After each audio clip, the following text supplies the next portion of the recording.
अस्सलाम वालेकुम नाजरीन, मैं तुसाना मेज़बान मोहम्मद औरंगज़ेब अज अमरीका समेत पूरी दुनिया विच आलमी पहाड़ी दिहाड़ा मनाया जा रहा। मैं इस मौके पर अपने पहाड़ी ज़बान बोलने वाले नाल मुखातब हाँ। उन्हें एह् गल्ल आखसां कि तुसां अपनी ज़बान अपना कल्चर हमेशा ओह् कौमां कामयाब होनियां न, ओह् कौमां अग्गें लिखनियां न जड़िए अपने सकाफत की, अपने कल्चर की और अपनी ज़बान की हमेशा याद रखनियां न। साढ़ी जड़ी पहाड़ी ज़बान है बड़ी मिट्ठी, बड़ी खूबसूरत ज़बान है।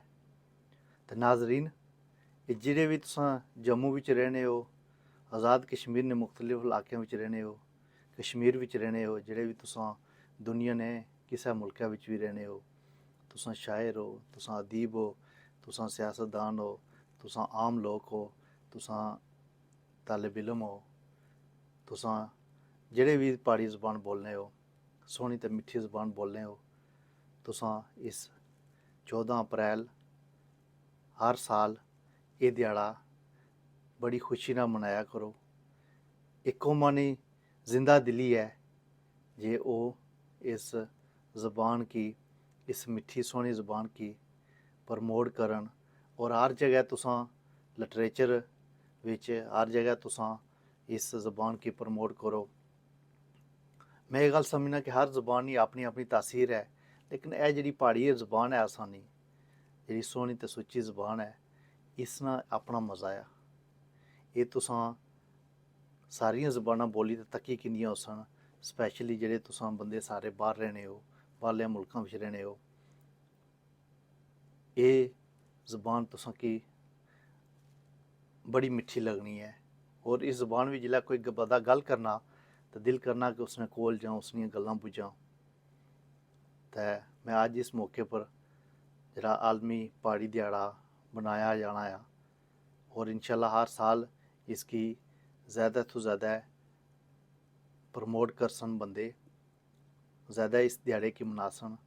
और ये असना जेह्ड़ा कश्मीर न कल्चर है, कश्मीर न जेह्ड़ा खिता है, इस खिते नी खूबसूरत लोकां दी खूबसूरत ज़बान है। तो मैं इस मौके पर यह गल्ल भी आखसां कि जेह्ड़े प्हाड़ी ज़बान बोलने आह्ले सारे बंदे हो, कश्मीर आस्तै भी स्ट्रगल करो ना तुसां, कश्मीर आस्तै भी अपनी गल्ल करो, अपनी ज़बान विच गल्ल करो। मैं इस्सै नी इक कड़ी तुसां गी एह् दस्सना आं कि मैं 2017 विच एक चैनल शुरू कीता जिसदा नांऽ प्हाड़ी रंग रखेआ, क्योंकि मिगी इस प्हाड़ी ज़बानै नाल प्यार है। मिगी इस प्हाड़ी जेह्ड़ी ज़बान मिट्ठी सोहनी ज़बान है, इसकी सुनने ना दिल करना आ।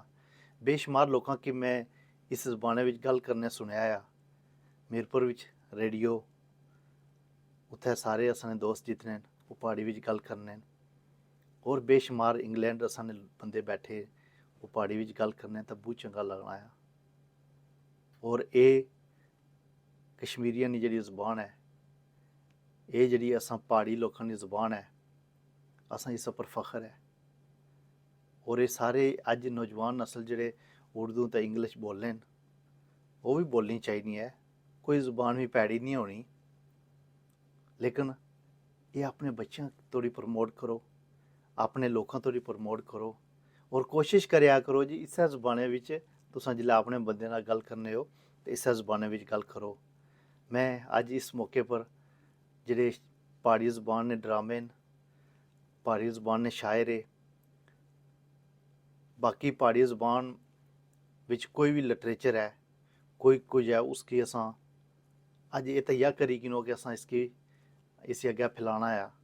तो इंशाल्लाह असां इस कोशिश विच नाकाम ना होन लगे। असां कश्मीरी मजलूम कौम हाँ, लेकिन इंशाल्लाह इस मिशन विच कामयाब होसां। मैं तुसां सारे जेह्ड़े बाहर बैठे हुए हो, अपनी अपनी वीडियो क्लिप बनाओ, सोशल मीडिया विच लाओ, तुसां दियां गल्लां सारे बंदे सुनसन।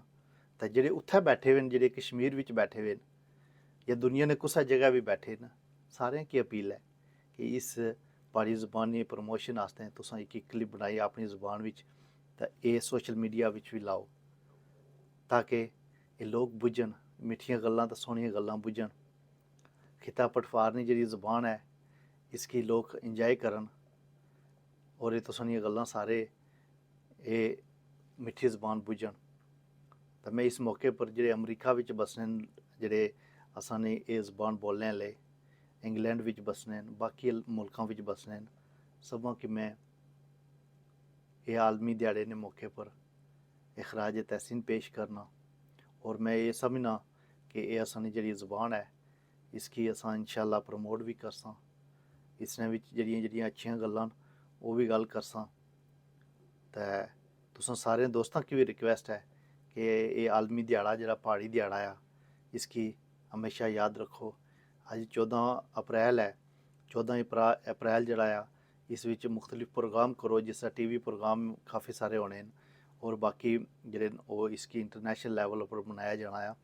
इस उप्पर जितने भी इस विच कंट्रीब्यूशन करने न या इन प्रोग्रामां की प्रमोट करने न, मैं उन सभां की खराज तहसीन पेश करना। खुश रहो, हंसने मुस्कराने रहो, ते नाल अपने बंदियां की याद रखो, अपनी ज़बान की याद रखो और कश्मीर दी आज़ादी आस्ते अपना जदोजहद जारी रखो। अपने लोकां दी खिदमत करो, अपने लोकां दा ख्याल रखो, अपने लोकां दे दुखां सुखां विच शरीक हो, ताजे अल्लाह भी राज़ी होसी ते बंदे भी अल्लाह ने जेह्ड़े ओह् राज़ी होसन। सारेआं दा बहुत शुक्रिया। मैं तुसां नाल फिर किसे प्रोग्राम विच, प्हाड़ी प्रोग्राम विच फिर आइसां, फिर तुसां नाल गल्लबात करसां। मिगी इस बारी इजाज़त देओ। Thank you. Mohammad Aurangzeb, New York, USA।